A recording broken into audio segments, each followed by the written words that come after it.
Have you ever wondered why ancient civilizations thousands of years ago possessed knowledge about celestial movements that modern science only confirmed centuries later?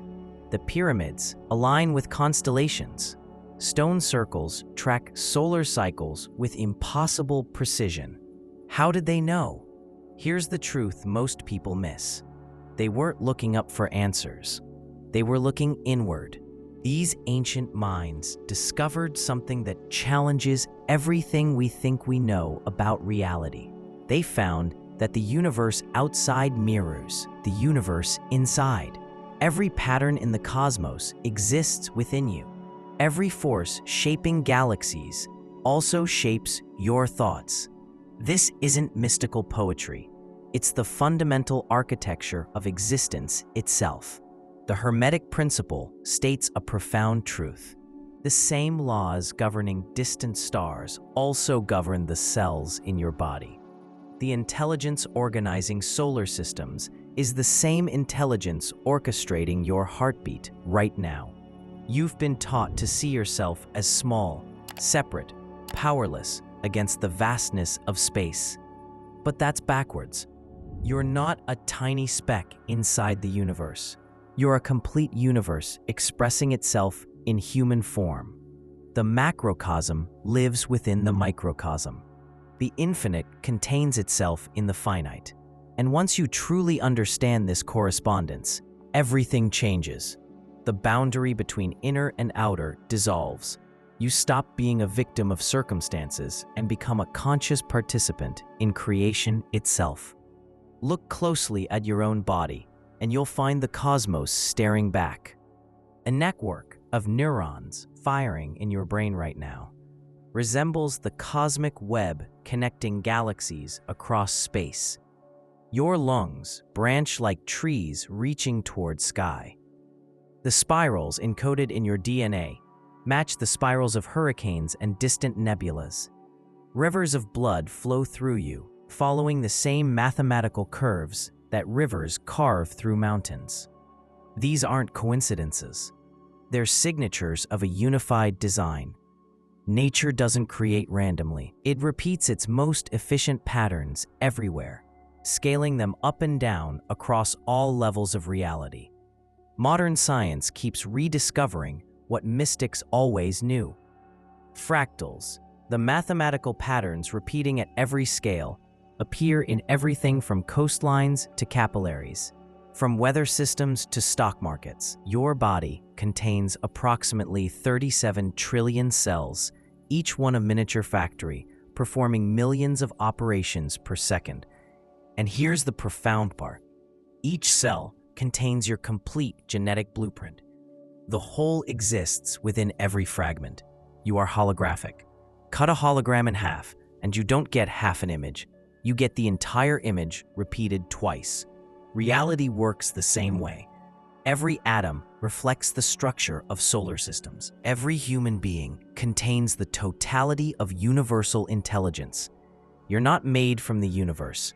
You're made of the universe, organized into a form capable of witnessing itself. The cosmos became conscious through you. Everything vibrates. Quantum physics proved that matter isn't solid. It's energy oscillating at different frequencies. The chair you're sitting on, the device you're holding, your own body, all of it is vibration slowed down enough to appear solid. But here's where it gets fascinating. Your thoughts are vibrations too. When you think, you generate electromagnetic waves that extend beyond your skull. Every emotion you feel creates a frequency signature that broadcasts into the field around you. You're not just observing reality. You're transmitting signals that shape it. The famous double-slit experiment demonstrated something shocking. Subatomic particles behave differently when observed. The act of measurement changes the outcome. Consciousness affects matter at the quantum level. Your attention isn't passive. It's creative. The reality you perceive isn't objective. It's a collaboration between your awareness and the infinite potential surrounding you. Think of your mind as a radio tower constantly broadcasting. The frequency you transmit determines what you receive back. When your inner state resonates with fear, you'll notice more things to fear. When you hold peace within, peaceful circumstances arrange themselves around you. The universe doesn't have opinions about you. It simply matches your signal. This is why two people can experience the same event completely differently. They're tuned to different channels. Your perception creates your reality because your consciousness is the lens through which infinite possibility takes definite form. Change your frequency, and you change what manifests in your experience. So if we're truly connected to everything, why do we feel so isolated? Why does separation seem more real than unity? The answer lies in the evolutionary purpose of ego. Your sense of individual self emerged as a survival mechanism. To navigate physical reality, you needed boundaries, a sense of where you end and the world begins. The ego creates that distinction. It draws a line and says, "This is me. That is not me." This function served humanity well for survival, but it came with a cost. The illusion became so convincing that we forgot it was an illusion. You started identifying completely with your separate self. You began believing that your thoughts are who you are, that your body defines you, that your past determines your future. But consciousness itself has no boundaries. It's the ego that insists on division. Think about your nighttime dreams. In them, you create entire worlds, multiple characters, complex storylines. Yet when you wake up, you realize all of it was you. Every person in your dream was an expression of your own consciousness. Waking reality works the same way on a grander scale.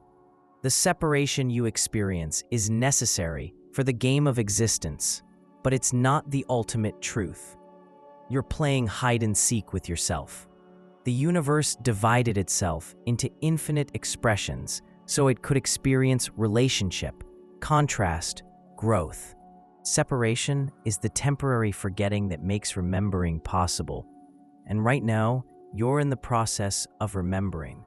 The feelings of loneliness, disconnection, and isolation aren't signs that something's wrong.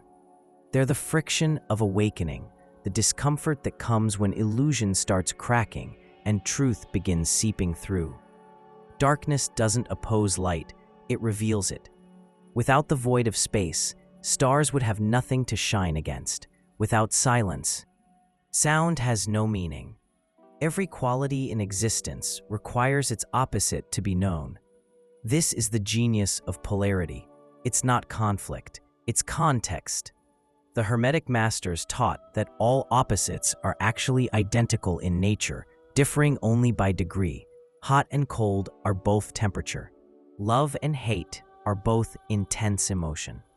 Success and failure are both outcomes. The poles appear separate, but they're points on the same continuum.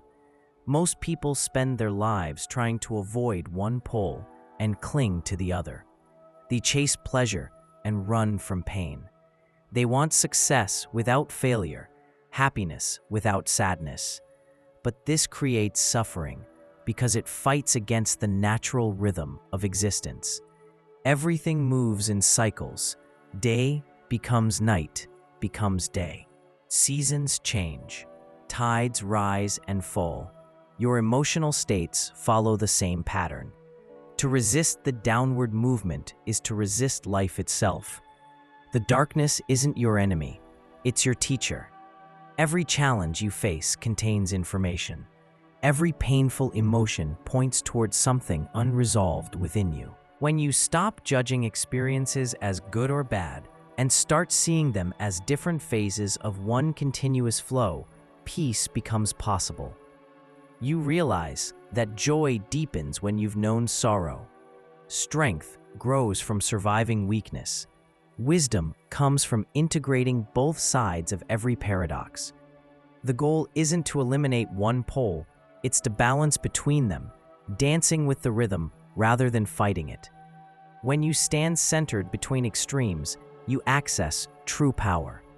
Not the power to control, but the power to respond consciously, choosing which frequency to amplify in each moment while honoring the necessity of both.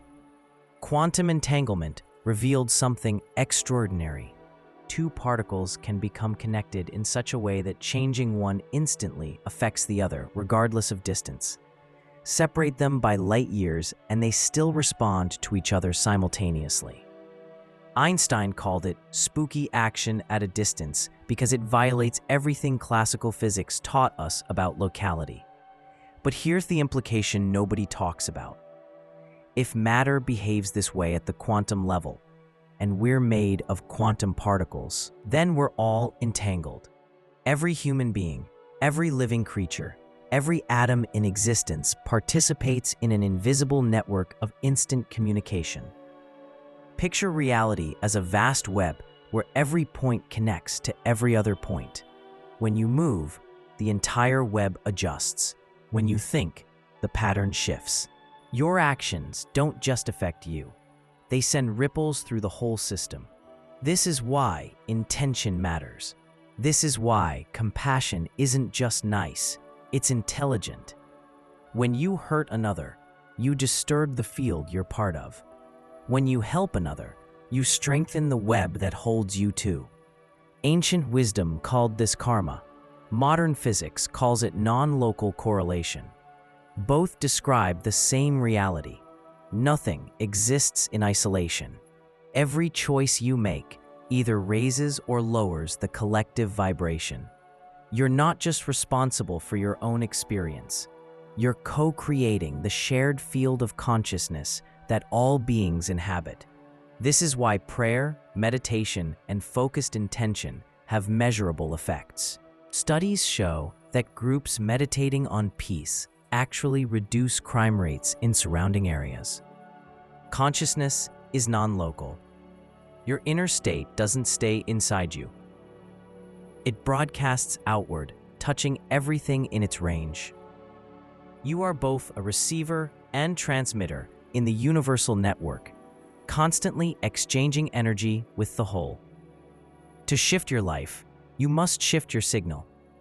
And when enough individuals shift, humanity shifts with them. Understanding these principles changes nothing if you don't apply them. Wisdom without practice remains theory. So, how do you actually work with these laws? Start with awareness. Begin noticing the patterns repeating in your life. External circumstances mirror internal states. When the same type of situation keeps happening, different people but same dynamic, that's the universe showing you something unresolved within. Instead of blaming others or bad luck, ask yourself what frequency you're broadcasting that attracts this pattern. The outer world is your feedback system. Keep a synchronicity journal. Write down the meaningful coincidences that occur. Someone mentions a topic and then you see it everywhere. You think of a person and they contact you. These aren't random.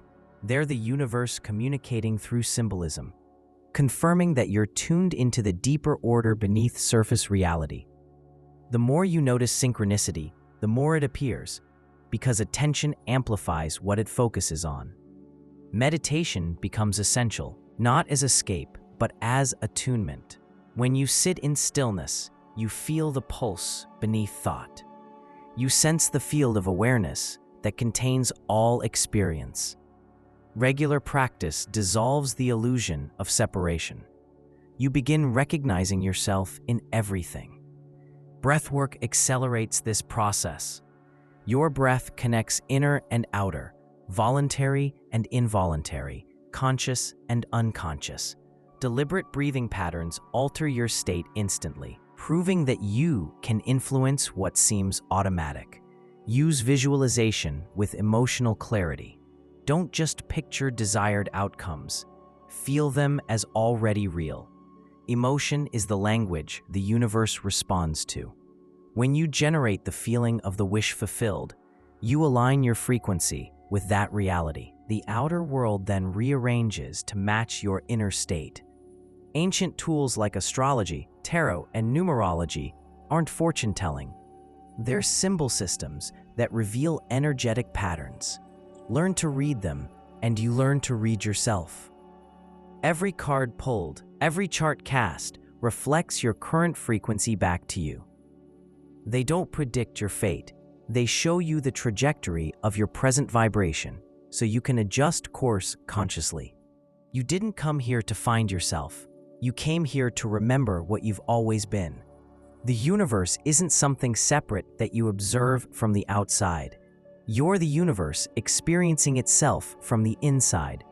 The same intelligence that births galaxies also births your thoughts. The same force that spins electrons around nuclei also spins your life into motion. There's no separation. There never was. Only the forgetting required for the game of existence to be possible. Every breath you take participates in the same rhythm that moves tides and seasons. Every heartbeat echoes the pulse of creation itself. When you align with this truth, struggle transforms into flow. You stop fighting against reality and start dancing with it. The mirror of existence reflects your inner world perfectly. When you change within, the reflection must change without. Not because you forced it, but because that's how correspondence works. Inner and outer are one continuous movement. So here's your practice for the coming week. Observe. Watch how your thoughts create your perception. Notice when synchronicities appear. Track the patterns repeating in your relationships and circumstances. Write them down. The universe is always speaking. Most people just aren't listening, but you're different now. You understand the language. You know that nothing happens to you, only through you. You are both the mirror and what the mirror reflects. The ancient principle whispers its eternal truth. The cosmos dwells within your chest. The stars map themselves across your consciousness. Heaven isn't somewhere else. It's here, now, breathing through your awareness. You are the answer to the question existence asks itself. Walk as one who knows this, not as belief, but as lived reality. The separation was always illusion. The unity is what's real, and you are that unity, remembering itself through human experience. If this resonated with you, let me know in the comments below. Share which concept hit you the hardest, and subscribe so you don't miss the next video, where we go even deeper into these universal laws. The journey of awakening continues. See you there.